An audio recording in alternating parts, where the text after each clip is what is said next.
Hi, this is Sergeant Betsy Brantner Smith with the National Police Association, and this is the NPA Report. I have a terrific guest with me this morning. Rachael Flick has just an incredible educational background, but she is also rooted in faith and fitness, and she comes from a law enforcement family. She's going to tell us about that, and she's the mom of twins. So we're grateful that she's here because she's a really busy lady. Rachael, welcome to the show. Thank you so much for having me, Betsy. I'm really excited about this interview today. So, Rachael, first and foremost, I want to talk about your husband, Micah. hmm He was a police officer, and like Yes, so many police officers in this country, your husband paid the ultimate price for doing his job, didn't he? he did. He did. Yeah. In February of 2018, he was on an undercover task force for auto theft, and he and 9 other officers went to arrest a suspect that they had been following for over 8 hours that day. And when his partner went to arrest the suspect, he produced a gun and shot my husband's partner and then went to execute him. And Micah grabbed the gun, and in the wrestling for the gun, Micah was shot in the neck. And that is, and people don't always realize how quickly So fast. these situations develop. Um, hmm Tell us what you remember about that day, obviously the worst day of your life. Yeah. Yeah. Well, it was a very normal day. It was the day after Super Bowl Sunday, and we'd had a large family party, and all the kids were playing, and Micah was rooting for the underdogs. And, we were just doing our normal family life. And then that Monday, every Monday was auto theft undercover day. And he kissed me goodbye in the morning, and I rose up on one elbow and kind of smiled at him as he left. And that was the last time I saw him. And so later that day, around 4 o'clock, they went to arrest the suspect. And so Scott Stone, he was shot in the hip and still experiences significant disability because of the shooting. 2 other officers were shot in addition to Scott and Micah. And then a civilian was permanently paralyzed as a bystander. And then the suspect was killed in return fire. Um, I am putting tights and a leotard on my daughter and getting ready to take her back to ballet after school. And I start getting phone calls, one after another. And I hear the news that he's been shot. And it's not until the undersheriff gets to my driveway that he tells me that they were not able to save him, that Micah had passed away. And that began the progression of the change of everything in my life. Everything got dumped out and went upside down that day, and it's never been the same. Now, Rachael, when a young family like yours loses a husband, it's devastating. You want Yes. to just curl up in the corner and never come out again. But Yeah. Agonizing. you have 7-year-old twins, Yes. and you have got to find a way to get on with your life, because when people see when a law enforcement officer is killed, for a week or two, there is a flurry of unbelievable support Yeah. and Yeah. activity, isn't there? Can you talk about Yes. that for a minute? Well, it was kind of amazing. I mean, there were already people there at the house. There was a strong law enforcement presence there. There were people with candles and flowers and gifts. People from the church had come and already brought food on the table. It made national news. We were getting gift baskets from NBC requesting interviews. We had 2 funerals. One was a private family funeral of 1,000, and then we had a public funeral with all the motorcades and processions, and that was for 10,000. That was my first real introduction to line of duty death. And so all of the honor guards, the 21 gun salutes, the flag ceremonies, all of that was pretty new to me. I kind of felt like I was living in a movie because it was so surreal and different from any funeral I'd ever attended. Well, and that all it's amazing. And I've been involved in those. I remember when Micah was killed because I had worked Okay. Wow. I had worked undercover at one point and was doing national level training at that point. So Mm, I remember distinctively when he was killed, wow. and I remember all of the national attention and things like Mhm, that. But after mhm. a point, then everybody kind of gets back to their normal lives. And here you are, Yeah. you're a working mom of Yes. twins, and now you're a widow. You're a young Yeah. widow. Let's talk about first what your faith meant in that period of time after all Yeah. the hoopla is gone and you're left to continue and live your life. Yeah, absolutely. Well, I'm a Christian, and I was active in my church and was serving in ministry at the time when Micah was killed with a ministry called Mothers of Preschoolers. It's an international ministry. It's incredible. I've been a Christian since I was a child. So this is very core to my being.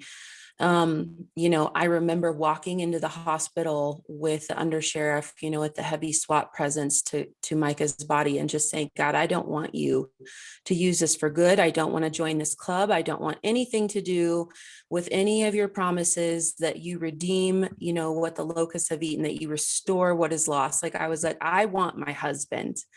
And so I immediately was just, up in arms with God in my relationship with him. But at the same time, I believed that he is who he says he is, that he is good and that he loves me. And that for a reason that I still don't always understand, he decided that he would allow Micah to give his life. And the scripture says, greater love has no man than this. And he laid down his life for his friend. And he did that for Deputy Scott Stone that day. And other officers on the op told me that if he hadn't given his life, we would be doing multiple funerals from that shooting. And so, there's some of those grounding elements of my faith. And there are also those days where I just stood and screamed at the sky and cried out to God, why? Why? And why is an important question, but it's not one that we really have the capacity to answer in this lifetime. And so you have to ask it, and then you have to surrender it, and continue to trust in faith that God does have a good plan for me and the twins and our family and everyone who's been affected by that loss. Right. I mean, just because I'm a Christian too, just because you're a Christian and you believe in the hereafter, it doesn't make it doesn't make it easy, does it? No, I mean, I think the thing that it gives us is we don't grieve like those without hope, Right. right? Like Mike is in heaven and I'm going to see him again. This isn't over. Right. And that is transformative in not getting stuck in your grief, not getting frozen in that loss, because there is no chapter 2 or continuation or ongoing healing. Right. And on your website, you talk about hope through resilience, and Yeah. so I want to talk about that. So Rachel, talk about your education a little bit and what you Okay. do for a living. Great. So I got my undergrad in exercise physiology, and I had a different plan for that degree than what has ended up in my life. But what has been beautiful about that is that I have my master's of arts in counseling. And what that has created in me is a passion for really holistic health, spirit, soul, mind, and body. Right. And I have the underpinning in my education to understand what healthy fitness and nutrition and a lifestyle looks like, and how those are all interconnected. One individual piece doesn't hold the key. They actually are all an interlocking puzzle to create a whole healthy person. Talk about how important fitness is when Yeah. we're talking about not just the physical health of a law enforcement officer, Yeah, but the mental health, because police absolutely. officer mental health right now Right. is is a huge topic. It gets bigger every day in the atmosphere we're dealing with right now, doesn't it? Yes, it does. Well, our law enforcement officers are put into a state of fight or flight every single day. Right. And so what happens is we get this massive cortisol dump, and that creates all kinds of hormonal issues, that creates changes in the physical structure of the brain.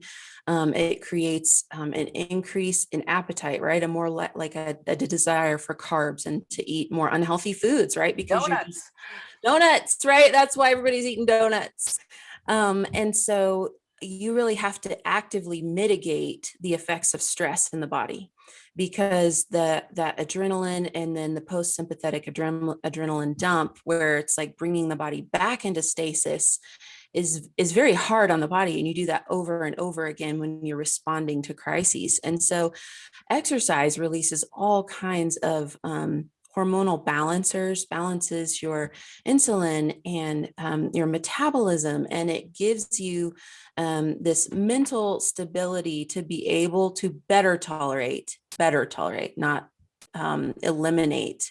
So exercise doesn't eliminate the effects of stress in the body, but it definitely creates a mental balance. And, when we're taking care of ourselves, when we're actively participating in self-care, a lot of officers take their stress home, right? And they couldn't take it out on the person involved in the altercation, or their fellow officer, or their commanding officer, right? They had to be professional, hold it all together. And so a lot of people take that stress out in their attitude at home. And so if you're exercising, if you're taking care of your body, you're going to have that decompression time where you're going to be less likely to enact your frustrations through your tone of voice, through the time alone that you need to just get through your job. And you're going to be more emotionally available, which is going to have the consequence and the side effect of your family feeling more loved and connected to you, therefore more supportive of your job, right? Not trying to get you to quit because everything's so stressful for them and for you. Right. And so it just pays an infinite amount of dividends. So let's talk about police kids. Okay. That's something um, again, in this atmosphere where there's lots of negative publicity, concerning law enforcement, Mm-hmm. it's not just stressful for the officer Not at all. and their spouse or partner or parents, because we have a lot of young officers. How Mm-hmm. it affects the kids, doesn't it? It absolutely does. It affects them really directly in that it's not uncommon for officers to work exceptionally long hours, right? Like they have overtime and they're on call. And I don't know if we had more than a year in 10 years of marriage where Micah wasn't working a position where he carried a pager, and so that's like, dad might not be able to do this, or, we're going to this party or we're having this activity, but dad can't participate, and so that's a different style of family culture when you're constantly explaining why, mom or dad can't be at an event, or why mom or dad looks like a zombie because they're working night shift and you're having a birthday party, right? And they're trying to be present for that activity. So there's the family culture aspect of law enforcement for children. And then there is the larger cultural aspect, where, kids are hearing a lot of media about law enforcement, and, people saying, defund the police, or they're hearing things at school, and other kids are talking about police officers in a negative light. And there's been, curriculum that's been produced that has, it has the police, an anti-police bias in it, and so kids are being told these things.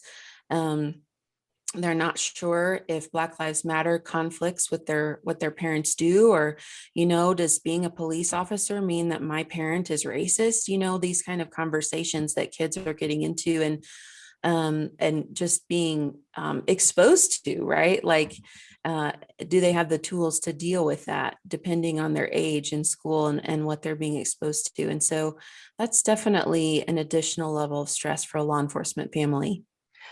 As a counselor, how do you recommend parents deal with that? And not just parents of law enforcement kids, but even because at the National Police Association, one of the things we do Mm-hmm. is we help pro police citizens learn ways that they can support that. So how can Yeah. our citizens who support us, how can they have those conversations with their own kids? Well, I think it's really important to recognize that there's no black and white, really easy answers. Like if you just check this box, everything will be fine. This is a very complicated, complex issue in society, and there are many layers to it. And there are many people who have a seat at the table or a perspective to bring to this.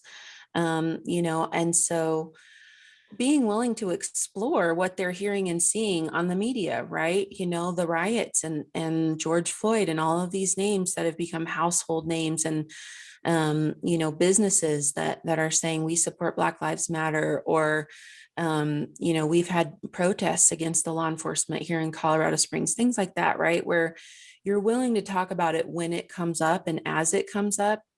I think obviously the age and development of the child is going to be really important in that conversation, and you want to create an age appropriate discussion that doesn't bring more details than you need. There's a lot of media out there with some very gory, explicit body camera footage, right? And everybody doesn't need to see that when they're children. And so, when you start thinking junior high and high school, that's going to be more of a consideration than when they're young. But I know even my children, having lost their daddy as a hero, it's incredibly confusing for them about why anybody wouldn't support law enforcement. Now, what about police spouses? Mm-hmm. That's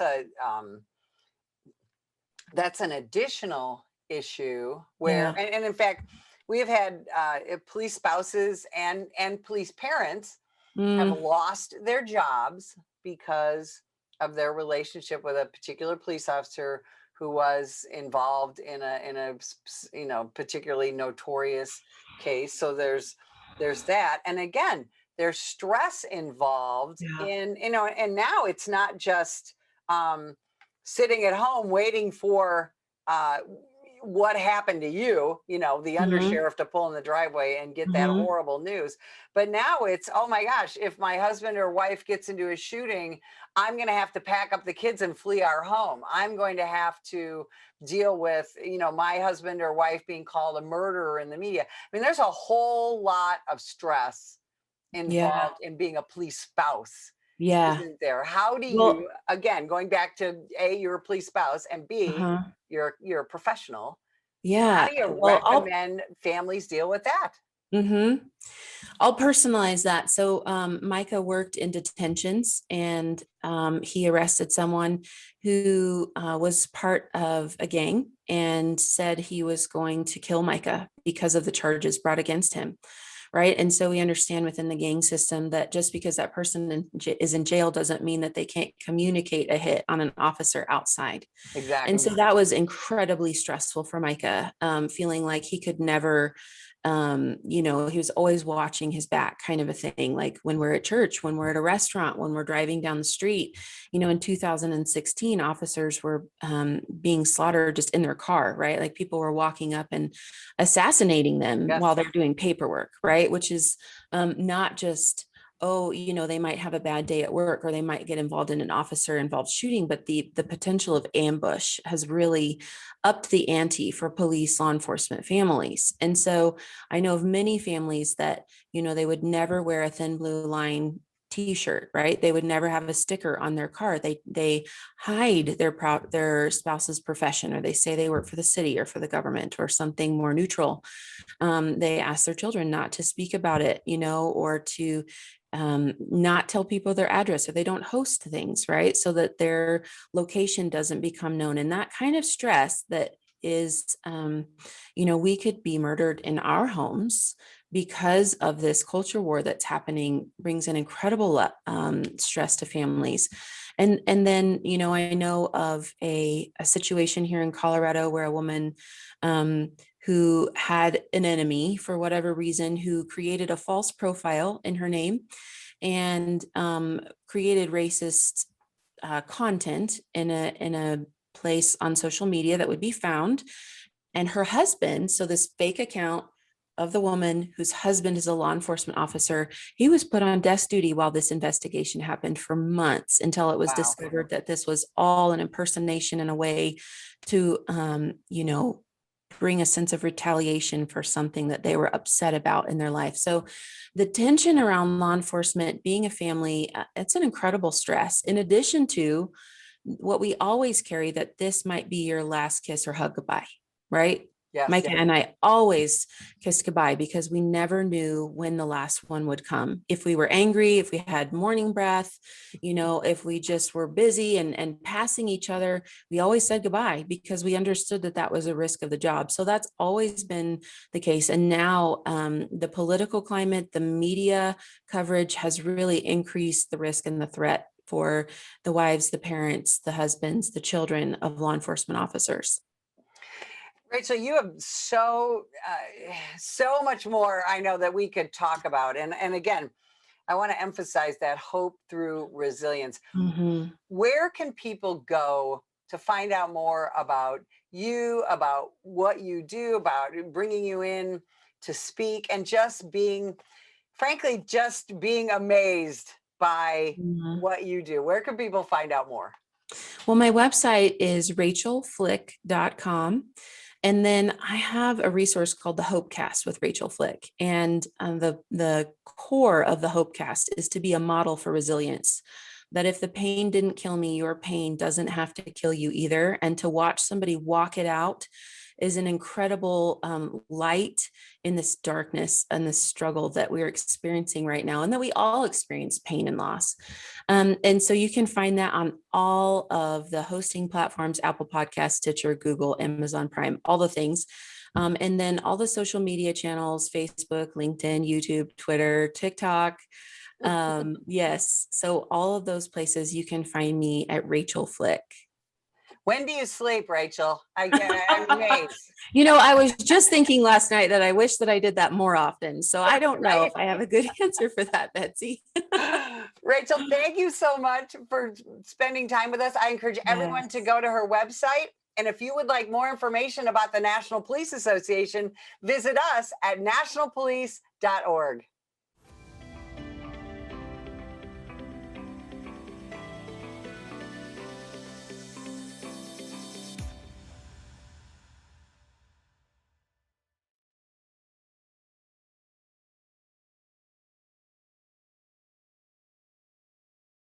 This year, over 50,000 law enforcement officers have been assaulted while on duty. A vast number of these attacks were filmed and uploaded to social media in the pursuit of likes and attention. What they want to do is film you instead of like, what can I do to help this officer? Together, we can change this disturbing trend. If that individual would have hit the right spot, it could have been it for me. Last time I would have saw my wife, my kids. I'm Mike Solon.